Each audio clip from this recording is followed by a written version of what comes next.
Cette toile, les flambeaux, fait partie de la série de mes geishas, les petites geishas, en rapport avec Madame Butterfly de Puccini. Donc chaque tableau est dans une évolution constante par rapport à mes recherches sur ces geishas. Là, vous les voyez errant dans la forêt, sur leur guetta, leurs chaussures qui leur donnent l'impression de marcher en déséquilibre.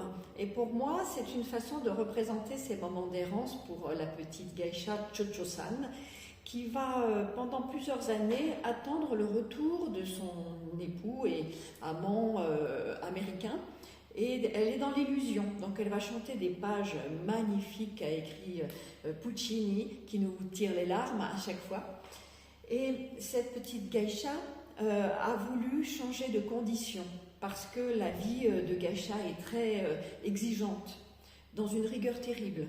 On leur demande d'apprendre dans toutes les formes d'art traditionnel japonais, depuis la petite enfance, et on les tient, on va dire, vraiment dans cette vie, même physiquement. Elles sont gancées dans leurs costumes qui doivent se porter de manière très précise. Il y a tout un rituel.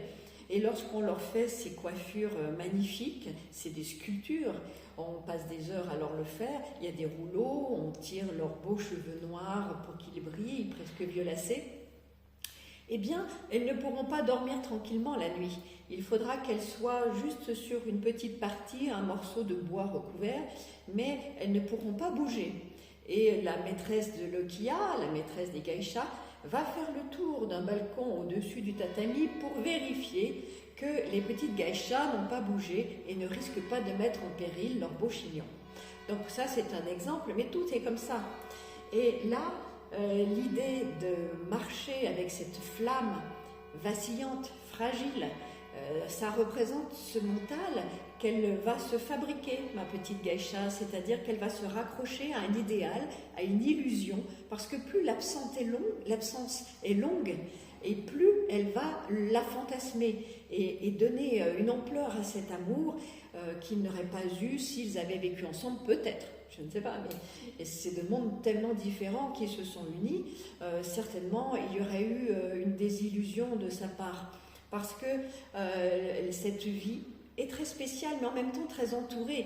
Et elles vivent dans des quartiers, les quartiers des fleurs. Elles sont regardées, admirées. Elles connaissent les arts traditionnels comme des savantes. Et d'ailleurs, elles vont passer le flambeau.